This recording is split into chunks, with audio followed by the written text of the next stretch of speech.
Oi, turminha. Estamos aqui de volta, né? Mais uma videoaula do nossa disciplina de Fundamentos da Contabilidade para os cursos de Administração e Administração Pública aqui da UFCA. Na aula passada, na videoaula passada, eu falei um pouco sobre pessoa física e pessoa jurídica, né? Na aula de hoje, nós entraremos aí na estática patrimonial, no balanço. Lembrando, eu utilizo aquela bibliografia que eu falei para vocês no início das aulas, mas utilizo muito o livro da equipe de professores da USP. É um livro muito bom, muito interessante, então indico para vocês aí esse livro. Falando um pouco do balanço, antes de entrar e de falar no balanço propriamente dito, a gente tem que entender um pouco o que é o patrimônio, né? Entender o que é esse patrimônio. Quando a gente fala em patrimônio, o que é que vem à nossa cabeça? Quando a gente fala em patrimônio com alguém que não tem conhecimento técnico de contabilidade, quando vocês perguntam o que é um patrimônio, essa pessoa provavelmente ela vai pensar nos bens que ela tem, por exemplo, em casa, em carro, em moto, e nos direitos, o que ela tem a receber de terceiros, algum empréstimo algum dinheiro que ela emprestou a um amigo e vai receber esse dinheiro, está recebendo as parcelas desse dinheiro, ou enfim, algum salário que ela tem a receber. Enfim, a gente vê aí que as pessoas pensam de cara, elas pensam em bens e direitos, né? E está errado? Não. Bens e direitos está dentro do patrimônio. O que está errado é que as pessoas esquecem de pensar muitas vezes nas obrigações. O patrimônio é um conjunto de bens e direitos e obrigações. Ó. Conjunto de bens e direitos e obrigações que estão vinculados seja a pessoa física ou a pessoa jurídica. A gente viu na aula passada, a gente falou um pouco do princípio da entidade, que o que era a pessoa física deve ficar na pessoa física, o que era a pessoa jurídica deve ficar na pessoa jurídica. Então, você já tem esse conhecimento prévio. Patrimônio nada mais é do que o conjunto de bens, direitos e obrigações. E outra coisa importante é que esses bens, direitos e obrigações devem ser avaliados em moeda. Eu tenho que ter como avaliar esses bens, direitos e obrigações. Se eu não tiver como avaliar esses bens, direitos e obrigações, eu não posso dizer que ele faz parte, não posso incluir ele no meu patrimônio. O patrimônio, se a gente analisar aí bem a grosso modo, o patrimônio ele é composto por uma parte positiva e uma parte negativa, né? E o que é essa parte positiva? São os bens e direitos. É tudo que você tem, seja pessoa física ou seja pessoa jurídica, todos os bens, todos os direitos que você tem. E o que seria essa parte negativa? São as obrigações. Então, pessoal, o patrimônio, para me saber qual é meu patrimônio hoje, o que é que eu tenho que fazer? Eu pego tudo que eu tenho de bens e direitos e diminuo o valor das minhas obrigações. Com isso, eu consigo o valor do meu patrimônio hoje. Eu costumo até brincar que, às vezes, a gente vê uma pessoa e acha que aquela pessoa é podre de rico, né? É muito rico aquela pessoa. E aí, você vai lá, você, rapaz, fulano é rico demais, ela tem uma casa, ela tem 2 carros, ela tem um apartamento de luxo. Beleza, isso são bens que ela tem. E aí ela tem alguns direitos, tal. Você vê tudo lá e você acha que aquela pessoa é muito rica. Quando você pega as obrigações dessa pessoa e diminui dos bens e direitos, o que sobra é quase nada e às vezes não sobra nada. Então, será que essa pessoa é rica mesmo? Desse jeito? O patrimônio dela é alto mesmo? O patrimônio dela é grande mesmo? Provavelmente não. Se tem tudo, se é tudo financiado, na realidade o patrimônio dela é pequenininho. Então, não se iluda aí com essa questão de muitos bens, porque quando a gente pega aí as obrigações, talvez o patrimônio, no final das contas, o patrimônio seja pequeno. Então, patrimônio, só resumindo mais uma vez, patrimônio é o conjunto de bens, direitos e obrigações. E o balanço patrimonial, a gente já entendeu o que é um patrimônio, então nós vamos falar um pouco agora do balanço patrimonial. Primeiro, o balanço patrimonial é uma das demonstrações contábeis, é a mais importante, eu considero, o balanço patrimonial. É a mais importante demonstração contábil. E nela a gente vai ver a situação da empresa, a situação patrimonial e financeira da empresa em um determinado momento. Eu costumo comparar o balanço patrimonial a uma foto. O balanço patrimonial é como se fosse uma foto da entidade em um determinado momento. Eu peguei uma foto lá e naquela foto eu consigo identificar como está a entidade em um determinado momento.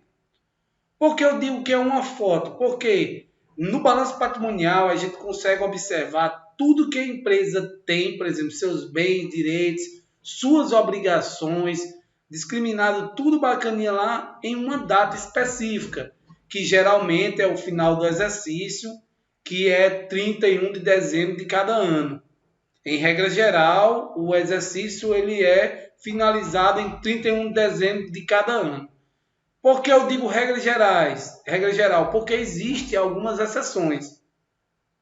Isso aí a gente vai ver mais adiante.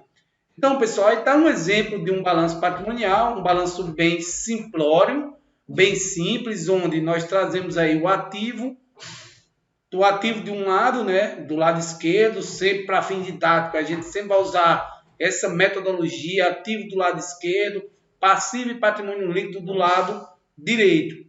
Isso a gente utiliza para fins metodológicos.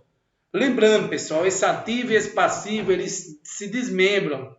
Por exemplo, o ativo, dentro do ativo nós temos o ativo circulante e o ativo não circulante. Dentro do passivo nós temos o passivo circulante, o passivo não circulante, e cada um desses desmembramentos eles dão origem a outros desmembramentos. E aí temos o PL também. Aqui eu estou apresentando de forma bem simples, é uma estrutura de um balanço. Como eu falei, para fins didáticos a gente apresenta dessa forma, para mostrar para vocês que o valor total do ativo ele é igual ao valor do passivo mais o PL. Essa é a equação fundamental da contabilidade, a equação fundamental patrimonial, que a gente vai ver mais adiante detalhadamente ela. Mas, regra geral, é isso. Mas, na prática, pessoal, um balanço patrimonial ele não vem assim, com um ativo de um lado, passivo e PL do outro. O balanço patrimonial ele é apresentado todas as contas uma abaixo da outra, só para vocês entenderem. Então, assim, o meu objetivo aqui é que vocês do curso de administração e administração pública possam pegar um balanço patrimonial e possam entender esse balanço patrimonial. Eu trago aqui para vocês um exemplo de um balanço patrimonial um pouco mais detalhado, mas ainda também de forma bem simplória, para ficar fácil de vocês entenderem. É um balanço patrimonial da empresa Afenas S.A., é um exemplo aí que, inclusive, acredito que eu tirei do livro, né? A gente tem aí o ativo, a gente tem o caixa no valor de R$ 1.000, dentro do ativo nós temos o caixa, nós temos bancos, nós temos contas a receber, nós temos estoques, nós temos terrenos e nós temos veículos. Vamos lá, vamos entender o que é cada uma dessas. Essas contas aqui, elas são bens e direitos. Aladinho, o caixa, ele é um bem ou ele é um direito? O que é que vocês acham que o caixa é? Dá um segundinho aí para vocês pensarem. Isso mesmo, eu sei que você está pensando aí que o caixa é um bem. Realmente, o caixa é um bem. O que é o caixa? É tudo aquilo que eu tenho em dinheiro na minha organização, tudo aquilo que eu tenho no caixa, no dinheiro. Quando a gente fala em caixa na contabilidade, a gente está falando aí no que a gente tem em espécie, em dinheiro lá na organização. Ou em cheque, porque o cheque é uma ordem de pagamento à vista, então é a mesma coisa de ser dinheiro que está lá no nosso caixa. O banco, o que é o banco? Ele é bens ou direitos? É bens. Eu sei que muitos de vocês estão pensando aí, em bens, mas o banco não fica comigo. O banco não está dentro da minha empresa. Meu dinheiro está lá dentro do banco. Não é um direito não que eu tenho, aquele dinheiro está lá no banco. Não, é um bem. Por quê? Na hora que você quer, você não chega lá e não saca. Você não passa o cartão aqui de débito. Então é um direito, está lá com você. Não é algo que você tem a receber. Ora, é um bem, é algo que está com você, não é algo que você tem a receber. Direitos são aquilo que a gente tem a receber perante terceiros, que foram provenientes de uma venda que eu fiz na empresa, alguma coisa do tipo. Um exemplo aqui de direitos, ó. A gente pode pegar como exemplo de direitos contas a receber. Contas a receber são direitos. Eu vendi mercadoria, eu prestei um serviço e eu tenho um valor a receber de R$3.000. Então, isso aqui é um direito. Agora ficou fácil. Aí vocês agora sabem o que são bens e direitos. E aí eu pergunto a vocês, estoque de materiais é bens ou direitos? Beleza, galera. Eu sei que você pensou aí que isso é bem, e realmente é um bem. Terreno é bem ou direito? Bem. Eu sei que você entende aí que é um bem. Veículos é bem ou direito? Bens também. Então, bens são tudo aquilo que eu tenho dentro da minha organização. Direitos é o que eu tenho a receber. E as obrigações? As obrigações a gente vai encontrar elas aonde? No nosso passivo. Então, o passivo é onde a gente encontra as obrigações. Por exemplo, contas a pagar. A gente tem aí 3.500 nessa empresa de contas a pagar. Fornecedores. O que são fornecedores? Na contabilidade, quando a gente utiliza o nome fornecedores, são aquelas pessoas que fornecem mercadoria para a gente. É porque a empresa está devendo a fornecedores. A empresa está devendo quanto a fornecedores de acordo com esse balanço? R$1.800. Então aqui está tudo que a empresa está devendo a fornecedores nessa data, em 31/1/2000x1. Quanto é o total do meu passivo? R$5.300. E aí logo abaixo nós temos o patrimônio líquido. A gente vai falar mais adiante, na próxima videoaula, sobre a equação fundamental do patrimônio.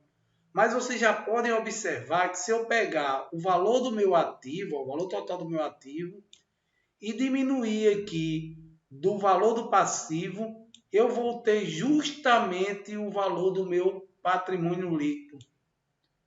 E vocês podem observar que a soma do passivo mais o PL, o patrimônio líquido, vai dar justamente o valor total do ativo. 10.000. Tem que bater. Na contabilidade você tem que bater. Se não bater, está errado. Eu costumo até brincar com meus alunos, principalmente os de contabilidade, que a gente bota uns exercícios mais elaborados, exercícios maiores, e aí, às vezes, na hora da prova, o aluno faz a questão todinha, faz os lançamentos nos razonetes, que isso a gente vai ver mais adiante, e aí, quando chega no final que está fazendo o balanço não bate. Bota a mão na cabeça e diz, e agora? E agora tem que voltar para conferir tudo, e aí refazer o balanço patrimonial. É isso aí. Então tem que bater, pessoal. Nossas obrigações estão aqui. E aqui logo abaixo nós temos o patrimônio líquido. O que é o patrimônio líquido? O patrimônio líquido é onde a gente tem o investimento da empresa, o capital social da empresa.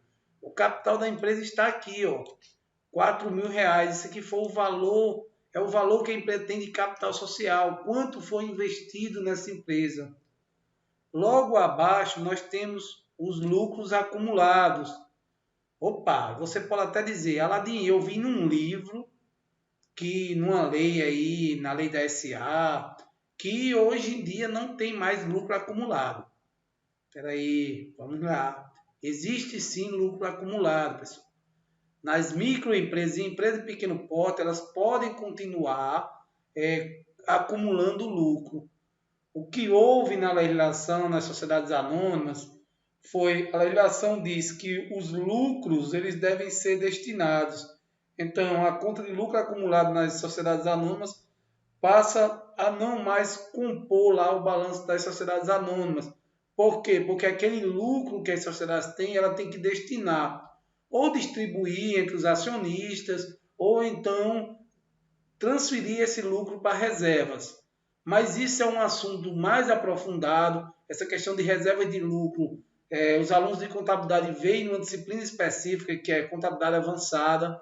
Então, aqui para vocês de administração e administração pública, como é uma disciplina básica, eu não vou tratar sobre assunto de reserva de lucro e por aí vai.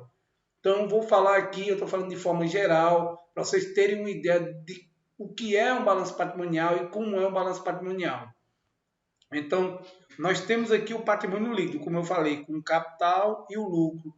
Se vocês olharem, o patrimônio líquido nada mais é do que a diferença entre o ativo e o passivo, como eu falei anteriormente. Lembrem daquele exemplo que eu dei. Ó, tem gente aí que está luxando um carro de luxo, um carro importado, casa importada, uma mansão, tudo. Mas quando a gente pega o valor do ativo dele, que diminui o passivo, não dá quase nada. Então esse cara, na realidade, ele não é tão rico como você imagina, não. Porque o patrimônio dele não é tão grande como a gente imagina. Então vocês tiveram uma ideia aí de como se estrutura um balanço patrimonial. Lembrando, para fins didáticos, sempre a gente vai utilizar essa sistemática aqui. Ativo do lado esquerdo, passivo e PL do lado direito. Tranquilo, pessoal? Mas na prática, o balanço patrimonial é de outra forma. É dessa forma aqui que eu vou mostrar para vocês. Ó. Isso aqui é um exemplo de um balanço patrimonial. Você olha aí de cara, você diz, bichaladinho, uma de número e letra, você não está entendendo nada nesse negócio. Essa disciplina é justamente para fazer vocês entenderem essa demonstração, as demonstrações contábeis, na realidade. Vocês terem uma visão geral sobre as demonstrações e entenderem o que são elas. Aqui, pessoal, nós temos dois tipos de contas. Eu vou falar de contas mais na frente, mas eu gosto de dar uns spoilers, né? Vocês sabem disso nas minhas aulas.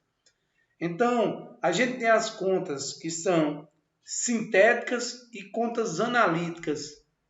O que são essas contas sintéticas? Vou falar bem resumidamente, porque a gente vai falar mais adiante sobre contas. São contas que não recebem lançamentos, são contas totalizadoras, são contas que apresentam saldos. E as contas analíticas são aquelas que recebem lançamento. Como assim lançamento? Lançamentos contábeis. A gente vai começar a fazer lançamentos contábeis a partir da segunda unidade. Nessa primeira unidade, a gente vai só trabalhar com balanço, mas a gente não vai fazer lançamento contábil ainda. Porque eu ainda não expliquei para vocês o que é débito, o que é crédito, que a gente vai ver mais adiante, na segunda unidade. Então, o caixa, por exemplo, aqui, ó, o caixa da empresa é um exemplo de conta analítica. Ela recebe lançamento. Se você prestar atenção aqui nessa numeração, 1, 101, 101, isso são desmembramentos. Ou seja, tudo que começa com 1 está dentro do ativo. Tudo que tem 101 está dentro do ativo circulante. Lembra que eu falei para vocês que existe o ativo circulante e não circulante? Isso aqui são totalizadores. Por que, Aladim? O mesmo valor que tem aqui no ativo é o mesmo valor que tem no ativo circulante. Porque nesse balanço especificamente, nessa empresa, ela não tem nada de ativo não circulante. Se vocês prestarem atenção aqui nela, não tem aqui abaixo o ativo não circulante. Por quê? Porque ela não tem bens e direitos que ultrapassam o fim do exercício seguinte.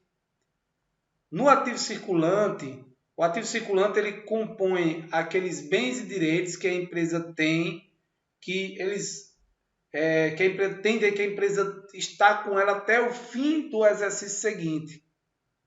Por exemplo, nesse caso aqui, até o fim, se esse balanço patrimonial aqui é de 2017, então, por exemplo, as duplicatas a receber que a empresa tem até o fim de 2018 seria ainda ativo circulante. As duplicatas que a empresa tem a receber depois de 31 de 12 de 2018 seria ativo não circulante. Então, só de forma geral aí para vocês entenderem que na contabilidade a gente tem o circulante e o não circulante. Um de curto prazo, mais de curto prazo, e o outro mais de longo prazo. Então, pessoal, voltando aqui na questão dos desmembramentos, ó, tudo que tem 10101 é disponibilidade. Ó. A gente tem aqui disponibilidade, ó. Por exemplo, numerário em espécie é disponibilidade, bancos é disponibilidade. Então, tudo que está dentro de 10101 é disponibilidade. Se vocês pegarem aqui, eu queria entender melhor. Se vocês pegarem aqui, por exemplo, o caixa, a gente só tem um caixa.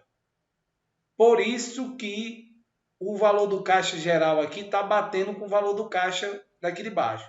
Mas vamos dizer, se a gente tivesse aqui na contabilidade caixa matriz, por exemplo, caixa filial 1, caixa filial 2, então a gente teria aqui 3 caixas diferentes aqui nesse balanço patrimonial.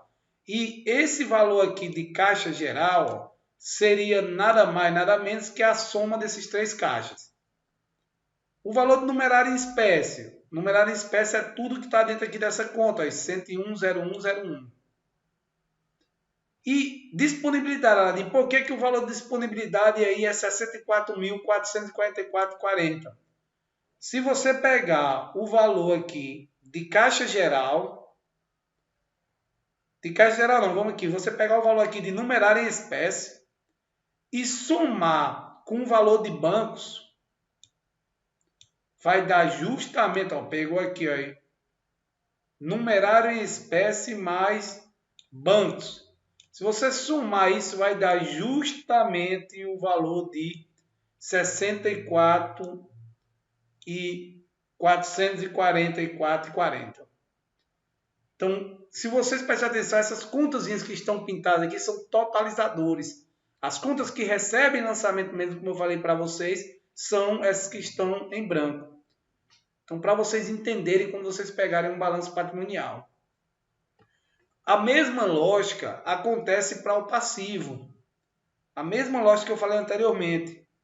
Olha, aqui abaixo nós temos INSS a recolher e FGTS a recolher. São obrigações que a empresa tem para com terceiros, para com a Receita Federal e para a Caixa Econômica Federal. Outras obrigações fiscais, por exemplo, imposto de renda retido na fonte a recolher e Simples Nacional a recolher. Então, aqui um exemplo aí de outras obrigações. Então, vocês têm aí as obrigações que estão no passivo. Outras obrigações aqui, outras contas, outras obrigações, assistência contábil a pagar. Isso aqui, pessoal, é um balanço criado, aí uma situação, eu peguei esse exemplo só para vocês terem uma ideia de como é apresentado o balanço. Só para vocês entenderem que na vida real, ou seja, na prática, um balanço não é apresentado com um ativo de um lado, passivo e PL do outro, não. Ele é apresentado dessa forma, um abaixo do outro. Olha aqui abaixo onde é que está nosso patrimônio líquido. Se vocês olharem aqui o valor total do passivo aqui, ó, do grupo 2, pegar aqui os 127.303,85, ele vai dar o mesmo valor aqui do ativo. Opa, ladinho. Por quê? Porque lembra que eu disse lá que é passivo. Você não tinha dito que era passivo mais PL igual a ativo? É porque na prática o que acontece? O PL ele está lá junto com o passivo. Então, esse valorzinho aqui de 127 já é a soma, por exemplo, do passivo circulante mais o passivo não circulante, caso a empresa tenha, nesse caso aqui ela não tem passivo não circulante. Então, é a soma disso aqui mais o passivo não circulante mais o patrimônio líquido. Se você somar aqui os dois, vai dar o valor total do passivo. Então, que bate igualzinho com o valor do ativo. Essa é a lógica contábil. Para fim didático, a gente faz aquele exemplo lá, né? Passivo mais PL igual a ativo. Porque o PL ele faz parte aqui, de certa forma, ele está junto do meu passivo no meu balanço patrimonial. Tranquilo, galera? Então, Nós vamos ficar por aqui. Na próxima videoaula, a gente falou que era balanço nessa, né? Na próxima videoaula eu vou falar um pouco, vou desmembrar. Vou falar um pouco de ativo, de passivo e de patrimônio líquido. E aí depois a gente vai começar a trabalhar alguns exercícios. Até a próxima.